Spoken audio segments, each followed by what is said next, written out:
লক্ষ্য করেছেন কেন ধনী পরিবারের ছেলেমেয়েরাই ভালো কমিউনিকেটর হয়? আপনি যদি ঠিকমতো খেয়াল করেন তাহলে দেখবেন রিচ ফ্যামিলির বাচ্চারা অনেক গুছিয়ে আর অনেক সুন্দরভাবে কথা বলতে পারে। কিন্তু আমরা যারা মিডিল ক্লাস বা লোয়ার মিডল ক্লাস ফ্যামিলির সন্তান, কারোর সামনে যদি কথা বলতে বলা হয় আমাদের জাস্ট ফেটে যায়। টাকা থাকলে যে আপনি কমিউনিকেশনে ভালো হবেন এমনটা বলছি না। এই যে মৌখিক বুদ্ধিমত্তা বা ভার্বাল ইন্টেলিজেন্স এর ডিফারেন্স, এটা শুরু হয় ছোটবেলা থেকে। একটা বাচ্চার সাথে ঠিক কি পরিমাণ কথা বলা হচ্ছে সেটার উপর ভিত্তি করে। একটা বিখ্যাত গবেষণা করা হয় যেখানে দেখা হয় একটা মিডিল ক্লাস ফ্যামিলির বাচ্চা, একটা লোয়ার ক্লাস ফ্যামিলির বাচ্চা, একটা রিচ ফ্যামিলির বাচ্চা 4 বছর বড় হওয়া পর্যন্ত ঠিক কতগুলো শব্দ শোনে। রিসার্চের ফলাফলে জানা যায় যে একটি লোয়ার ক্লাস ফ্যামিলির বাচ্চা ঠিক 1 কোটি শব্দ শোনে, একটা মিডিল ক্লাস ফ্যামিলির বাচ্চা মোটামুটি প্রায় 1.5 কোটির মতো শব্দ শোনে, কিন্তু একটা রিচ ফ্যামিলির বাচ্চা প্রায় 5 কোটি শব্দ শোনে। রিচ ফ্যামিলির বাচ্চাদের এই যে ভার্বাল ট্রেনিং এটা শুরু হয় খুব ছোটবেলা থেকেই।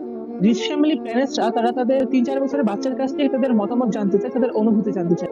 ঠিক অন্যদিকেই লোয়ার ক্লাস বা মিডিল ক্লাস ফ্যামিলির বাচ্চাদের তো ঠিক মতো কথা বলতে দেওয়াই হয় না, কিন্তু তারা যদি কিছু বলে সঙ্গে সঙ্গে তাদের বলা হয় চুপ থাকো। যখন একটা বাচ্চার কাছ থেকে তার মতামত জানতে চাওয়া হয়, তার ফিলিংস প্রকাশ করতে দেওয়া হয়, তখন তার মধ্যে তার ব্রেনের প্রিফ্রন্টাল কর্টেক্স অনেক ডেভেলপ হয়, অনেক দ্রুত ডেভেলপ হয়। কিন্তু অন্যদিকে যখন একটা বাচ্চাকে সবসময় চুপ করে থাকতে বলা হয় তখন সে তার লিম্বিক সিস্টেমের যে গণ্ডি সেটাই পেরোতে পারে না। আর এই ছোট্ট অভ্যাসটাই বড় হয়ে কনফিডেন্স আর যোগাযোগের ক্ষেত্রে বিশাল পার্থক্য তৈরি করে।